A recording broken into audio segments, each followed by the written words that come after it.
Kisampewo omukulu gwe bayita Sipapa ndowooza wiiki nga bbiri sobodde okuba ate nga zitambula mulinga gamutambulirako olunaku olwalero asobodde okuba ate nga akomezeddwawo mu kooti okuba ate bamusomera emisango abadde amanyi anaafuna bbeeyo mu nteekateeka olunaku olwalero naye nga bisobodde okuba ate nga biganye paka nga 10 Oktoba wagenda okuba ate nga akomawo omukulu Sipapa basobodde okuba ate nga bamutegeezeza emisango gino gyaliko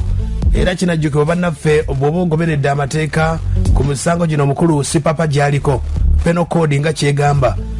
penal code act egamba nti omusango guno ogw'okubba obwa kkondo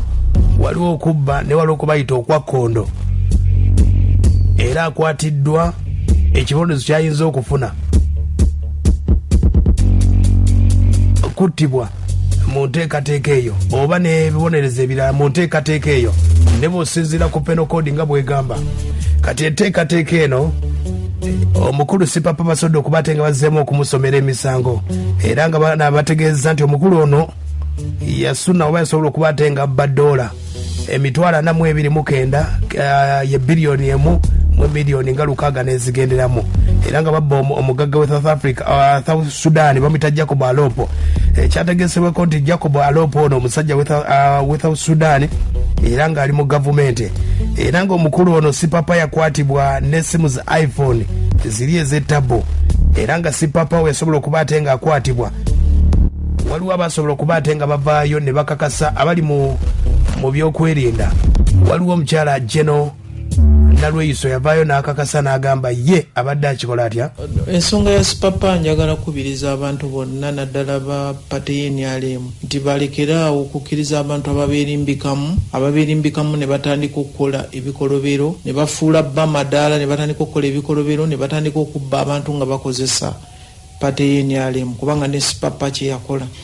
nze maze ebbanga ddene nnyo nga nnwanyisa Sipapa era nze omu ku abo yalagira bamuggyeko abasirikale kubanga Sipapa ekyobubbi nze sirowooza nti bamuwayiriza amaze ebbanga era Sipapa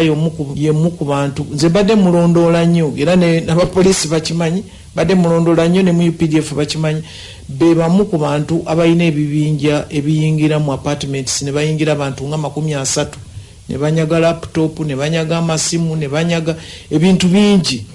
ne sente oluusi n'amamotoka naye mbadde nwanagana nnyo ne poliisi naye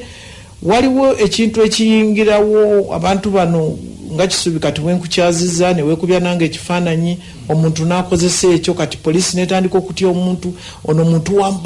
muntu wa mukulu okitegedde General Nalweyiso yavaayo nayogera ku nsonga za Sipapa muteekateeka eyo poliisi era ndowooza lwabadde lunaku lwakubiri wa wiiki ewedde basobodde okuba ate nga basindise bambega mu maka ga Sipapa ne basobola okuba ate nga bazuddeyo ebizibiti ebirala ebyenjawulo wano nere basangiddewo Nazaala wa Sipapa omukyala bamuyita Anet Nsamba omukyala ono naye asobodde okuba ate nga bamututte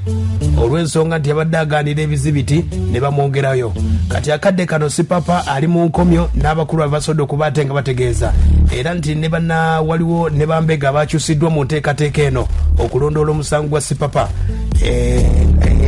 mu nteekateeka eyo ne poliisi yasobola okuba ate nga evaayo tegeeza nti Sipapa basobola okuba ate nga bazuula nti ebizibiti by'emisango nga 12 egy'obubbi obwa kkondo badde banoonyereza okuva mu gwa 2014 nga kuliko ekizibiti oba nga kuliko DNA kuliko babiyita ebinkumu nga biraga Sipapa yali abimanyiiko Sipapa giri emisango 6 gine egy'obubbi n'ogattako ne gine 12 fingerprints gyegimu ku egyo emisango olunaku olwaleero gye basobodde okuba ate nga omukulu Sipapa bamutegeezezza paka nga 10 Oktoba wagenda okuba ate nga akomawo mukyala we gwe bamuyita Lukia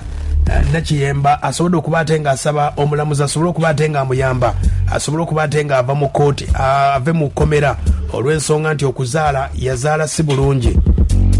bamusala busaze agamba nti alina okuyonsa wabula omulamuzi Patience Lona tukundane asobodde okuba ate nga amutegeezezza ebyo alina kusaba kwa High Court gyayinza okugira kubanga muli bakondo muli babbi agamba nti muddeyo mu nteekateeka eyo naye nga yenteekateeka ey'omukulu Sipapa ne mukyala gwe bayita Shamira Nakiyemba Lukiya okuva ku ali emakindye enteekateeka yeeyo emisango omusudaani naye asobodde okuba ate nga asitudde agamba ebibya abyagala ate nga n'omubbi bamuyina mu nteekateeka eyo geego nno ag'omukulu gwe bayita Sipapa bagambira nti omukisa mpewo.